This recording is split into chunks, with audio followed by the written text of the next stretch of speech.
Okay, so I'm gonna try and do this in 10 minutes. And because I made you guys do a Prezi, I also made a Prezi for this presentation. So this is poetry, your poetry unit. And what we use in ELA 20, or what I've been using for the last few years, is something called the Big Six.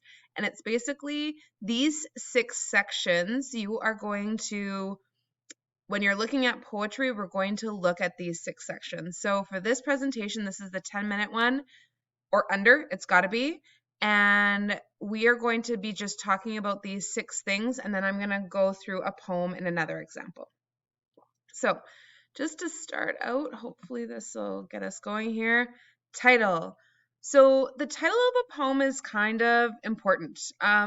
What words or ideas appear in other places in the poem related to your title?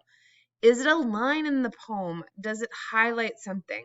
So, for example, do not go gentle into this good night is repeated 4 times in the poem that it is in. So why is it repeated? Why do you think that is? And there's also another line that's very opposite to that line in the poem. Why is that there? And then why are they usually connected together? You could make some assumptions, or you could start talking about that. Why is that line in that poem important? Or what does it mean to not go gentle into that good night? Lady Lazarus, it has a what we would call a biblical reference. Lazarus was somebody who was risen from the dead, that Jesus rose, like he brought back to life. It's a biblical story. So Lady Lazarus has maybe some of that meaning in it, and you wouldn't know that unless you understood the euphemism, the reference to the Bible. Mother to Son is also another name or a title of a poem that is an option for you to look at. Actually, we're going to look at that one. But it's interesting because the title is from a mother persona as the writer of the poem, but the actual poet is a male. So why do they take on this persona of a mother? So again, title being very, very important. Next one would be speaker. So what is the speaker like? The speaker is different from the actual poet because, like I said, in Mother to Son, the speaker is a mother, but we know that the poet is a male. So they're taking on the persona of a different person when they're talking in the poem. So what is the speaker like? What are their loves, their fears? What do they hate? Those are things that you can talk about when we're talking about a speaker because they give us hints as to what they are like, what they hate, based on what they're saying. What is their attitude towards the subject that they're talking about? We can answer, we can flesh out these questions. Tell me what the speaker is like. The speaker is not always the poet, right? It's the persona of the person talking in the poem. Next is theme. So our theme is basically like the big universal questions that the poem might be trying to answer or address or talk about. And we like to think about how they are sometimes presented. So the tone, how the speaker is talking, what imagery is used when they're talking about the subject. Really gives us some hints as to what maybe some of the themes are. And here's a list of kind of really universal themes that are often used in poetry. So overcoming a challenge, or maybe, friendship, or, bonds of friendship or familial bonds, love, honesty and trust, courage and adversity and making it through difficult situations, acceptance. Some of them, or quite a few of them, might even be like responsibility and growing up, and maybe the challenges of that, and maybe that growing up is not harder, like it's not always easy, and there are challenges to growing up. There's a word that I'm not quite getting to right now, but those are all common themes that we might see in poetry, or that you might come across in poetry. Next is tools, and we're going to talk a little bit more about this, and there's going to be something that we have to talk about when it comes to tools, because there are devices that poetry uses to help you understand it, or to kind of go through the hidden meaning, because things are not completely said the way that a poet might want to say. They might kind of hide it in a certain way, and they use these tools to do it. So, like a rhythm might be found in a poem. So like that might be like, it sounds good when you say it. Then it would usually have a rhythm. There are line breaks in poems, similar to paragraphs in an essay. We call, or sorry, I guess a line break would be more like a sentence, and then a paragraph would be a stanza.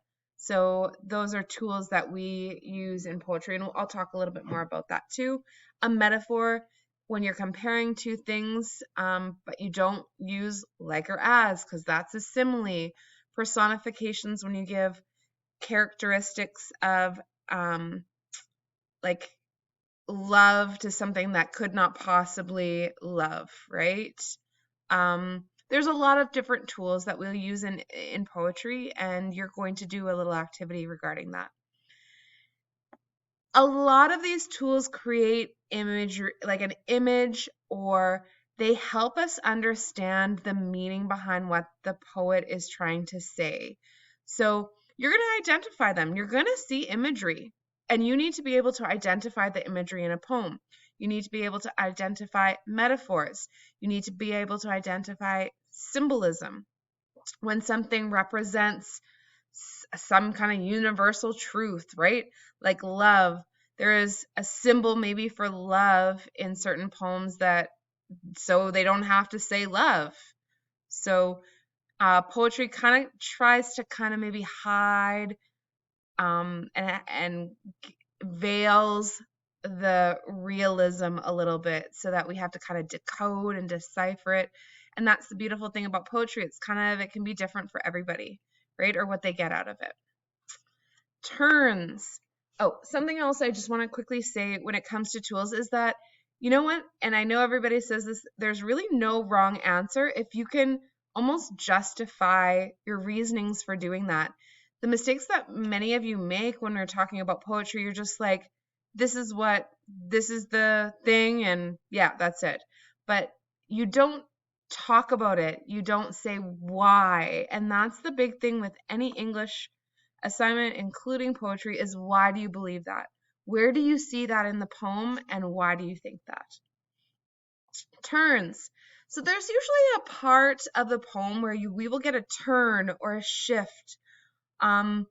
So the tone or the way that the speaker is saying something at the beginning will change, and they might have a different opinion about something.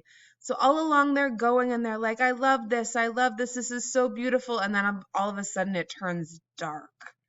So where is that dark turn? Where does it change? Or they talk about something in such good way or in maybe a bad way, and then they're like, but actually it's really good.